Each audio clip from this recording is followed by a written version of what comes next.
It's Dr. Long from Delro. It is December 27th, 2019. Merry Christmas, Happy New Year. I'm concerned about the challenge of the status quo and how we are competing on the cutting edge forward in time against certain challenges. And I want to talk about the challenge of professional education as part of this, and some things I think we should do. So I want to start with the world is filled with VUCA, volatility, uncertainty, complexity, and ambiguity. Volatility, how fast does it change? How much does it change? How frequently does that change occur? The more of that, the more uncertain that future is, the more you have to be prepared for. Uncertainty is how much I really don't know about the world. Compare that to what you think you don't know, think what you do know. That uncertainty about the nature of the world. Complexity is simply the number of variables and all the positions they can take multiplied together to give you some kind of computationally large set of futures to contend with. The more variables, the more difficult it is to pick one. So you got to be prepared for many. And then ambiguity, in which if I had timely, accurate, and complete information, it could equally support two different positions, two different conclusions. So I may actually know something, but it doesn't tell me which way to go. It actually increases this dynamic world that we're in. So if you think there's a lot of this, then, and you start multiplying them together, decide how far forward into the future you want to look and what are those time intervals, and then draw the curve. Do you think the curve looks like this, straight line, an aggressive straight line, or an unpredictable line, or the possibility of a truly revolutionary discontinuous move? So if you think the world looks more like this, then the more dangerous the status quo actually becomes, because it is least prepared to handle increasing volatility unless you have incorporated adaptive and responsive learning and anticipatory learning into the way that you develop your doctrine. Doctrine has special power for us and meaning for us because it's authoritative guidance and it reflects professional judgment. But let's think about the professional judgment we're trying to create in the minds of field grade officers who have been living on the cutting edge and making decisions based on how they've been trained and how they implement. And now we're asking them to become organizational leaders and asking them to dramatically increase the span of their time horizons and the complexity of the world that they're operating in. And so if you want them to learn how to solve problems and think in that way, you got to give them lots of repetitions to make that important cognitive shift to an uncertain future. We ask them after graduation to engage in professional judgment, which is a systematic process of experiencing creativity at the cutting edge, applying some seasoned critical thinking to form that professional judgment, which is informed by doctrine and authoritative guidance. And that's the low-risk way to go. First, do as you're told. But they've also got to incorporate tactics, techniques, and procedures, and SOPs, and best practices, and learn from trial and error, from the experiences that they've had and from the experiences of others. And remember, the environmental context is often forgotten in the decision-making that was made, and then the results could have been disastrous, might have been muddling through, or maybe it was excellent. And so this kind of experience with common and frequent failures in many ways makes us potentially risk averse. We at least want to be risk aware so that we can be risk managed and then use leadership in order to figure out which risks are worth taking and must be taken. So risk averse is a default position that may not give us the right mindset to be able to compete on the cutting edge, where challenges from contenders may be more dangerous than our willingness to accept our own risk from our perspective. So the environmental context of the risk-managed decision becomes really crucial. So we might think of the status quo and the doctrine is what locks in this competitive advantage between green and red. We ought to be asking, what is the source of that competitive advantage? And is it an enduring advantage? And is there any evidence occurring out here on the cutting edge which suggests that some of those sources of competitive advantage may not be enduring at all? And that's why we've got to be a learning organization in this space and not just an execution and production organization, but we got to start pushing our vision forward to forecast and to speculate and to experiment on things, because that future has a world of possible futures, but also what we think are impossible, but which may not be because of the rate of change that we're getting. And so from that fog of war, maybe there are some emergent things that we've got to start contending with before it gets to the cutting edge and we start paying with blood. And so then we might ask ourselves, what is the lag time between the experiences on the cutting edge and the rate at which we update our status quo and update our doctrine? How much time can we afford to study and reflect and be conservative or aggressive? Too aggressive? Speculative gambling? What's the right amount of time lag? That's going to be a function of our estimate of VUCA, which is shaped by how you think that future is unfolding. That's pretty dynamic, and so leadership has to make that professional judgment that includes moments of creativity in which a whisper in your ear, something that's not doctrinal, just might be working here, and maybe that's the beginning of the next competitive advantage, but we've got to learn our way through this fog of war in some way that reflects a sensible professional amount of time lag. And so in the same way that you make a move into contact with the least amount of force possible and then develop the situation through adaptive battle drill that's well trained but also creative, we got to take a look at the way we are developing professional education that accounts for an appropriate time lag given what our estimate of VUCA in the future.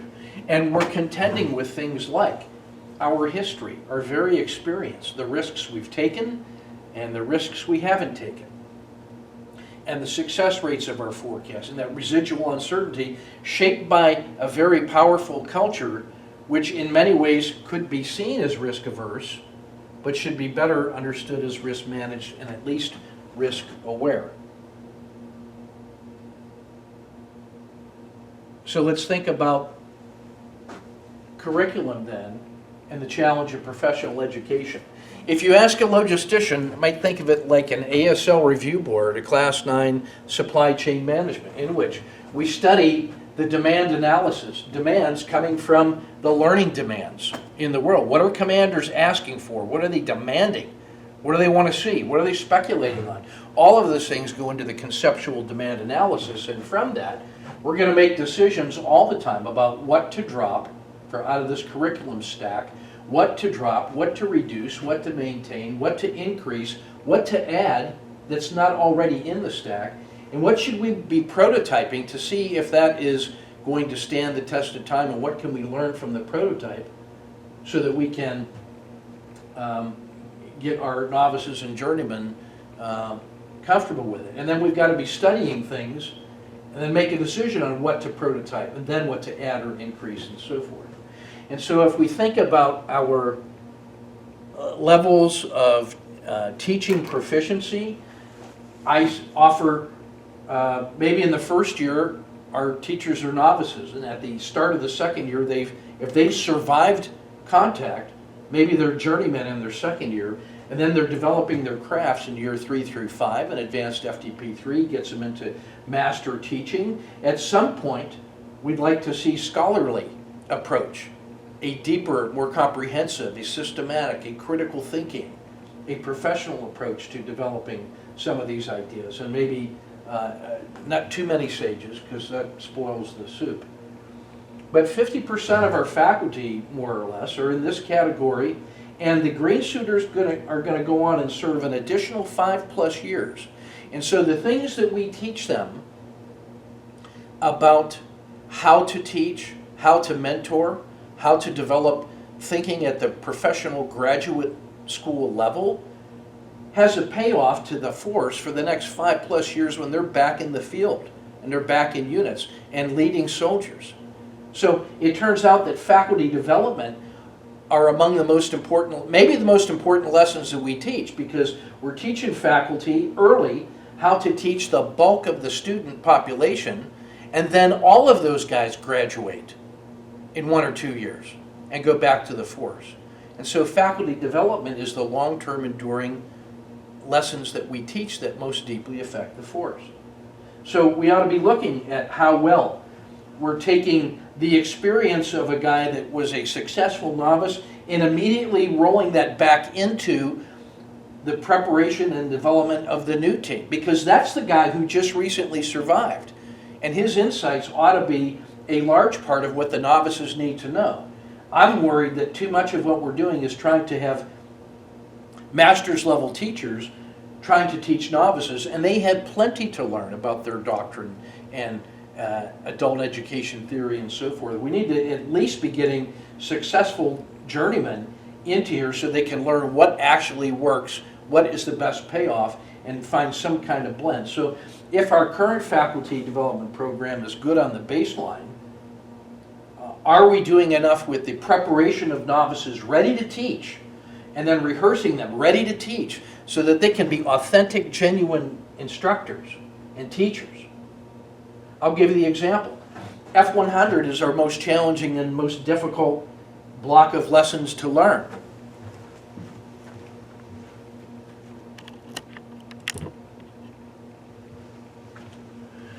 And we might think of the centerpiece of force management is to help us understand how the Chief of Staff of the Army makes his one big decision every year in TAA to decide what kind of force are we going to have in the out years, throughout the budget years and the program years. And we've got to understand force design using .mil-PF to improve the force that we have based on experience, insight, and reflection and learning. And we got to recognize that the enemy's doing the same thing. So in this competition for better force design, the TAA is what we end up doing with resources. And then we turn this into a readiness exercise with force integration, and now the FIFA analysis, force integration functional areas, to make ready units for the warfighter.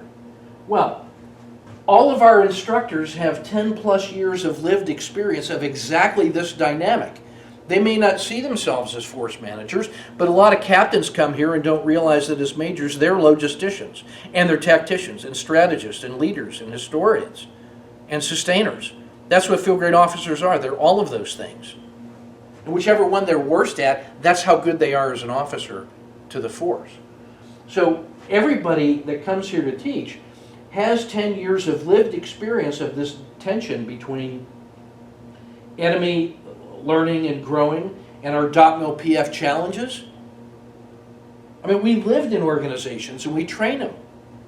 And we have material, and we are leaders, and we're working with personnel, and we have facilities. So all of those things, we've got lived experience, but we teach it as if this is some kind of theoretical construct divorced from reality, divorced from experience.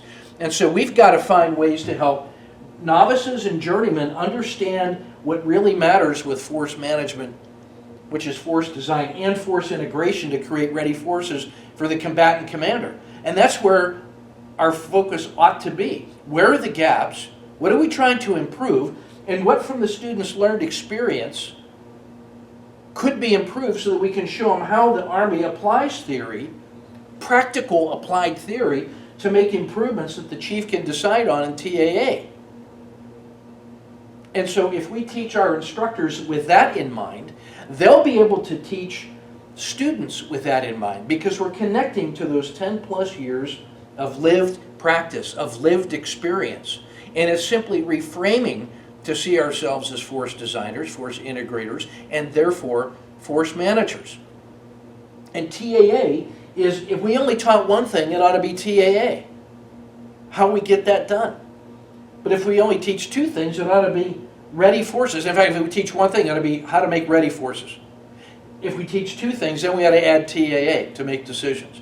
And then three things, teach .mil-PF and then put that on something that they're writing about with history and leadership in our force management papers to get an integrated professional look so that we can start creating this professional judgment. So at the cutting edge, when they have an impulse to act on creativity, they can apply some critical thinking and then use seasoned professional judgment to update and upgrade, to be informed by doctrine, but also to feed back to doctrine, to make this living and growing and bring this forward so that the time lag between existing doctrine and the cutting edge is reduced in order to account for increased volatility and uncertainty, complexity, ambiguity. And this demands that we think about 5 ways of knowing. And we're very good on the conceptual piece, the knowledge of the head, how I get it, the construct in my head. But the other 4 ways, heart. Why am I studying it? Why is it relevant? What values does it support? Towards what purpose in the field to make ready units? Why does this matter to me? That's the knowledge of the heart. Don't engage in useless activities. And then the knowledge of the gut. How do I put up with uncertainty and VUCA, and manage risk, and overcome fear, and deal with friction? Well, how? Through emotional intelligence with perseverance and resiliency and grit, because that's what field grade officers provide, is grit. They do not quit. They keep going. And they pull units to victory when needed, and they push them to success if needed, and they lead them on the way. But those are the reasons why we've got to deal with emotional intelligence in adult learning theory, the knowledge of the gut. And then we can talk about knowledge of the hands, the how to do things in practice, quality products that can be delivered and used. And then the knowledge of the feet. How do I do that repeatedly in a campaign and deliver product where it's needed at the cutting edge? So many times I get so many reps that I traverse a distance. It's not just what I know how to do with my hands, head, heart, and gut, but then I got to get it into units. I got to deliver that with my feet. How I get there. Maybe that's the Cotter model and how we implement those changes. So looking at the way we construct FDPs and design lessons and how we're trying to teach, we got to keep all of these things in mind.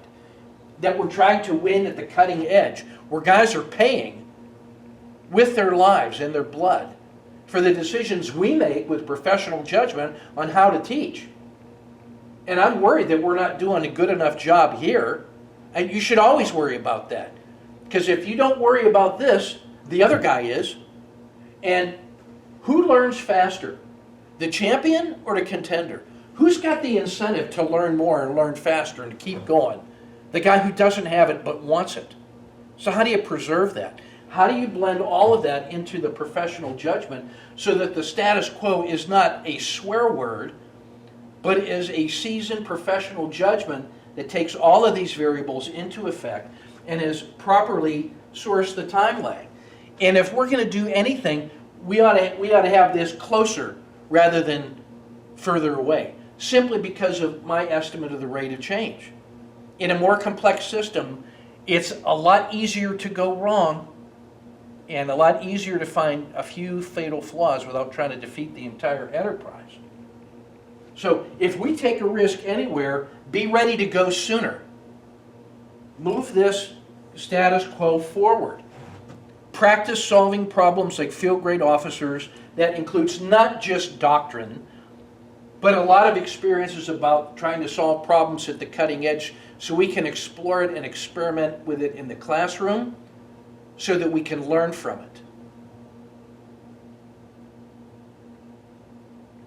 Thanks so much for your kind attention.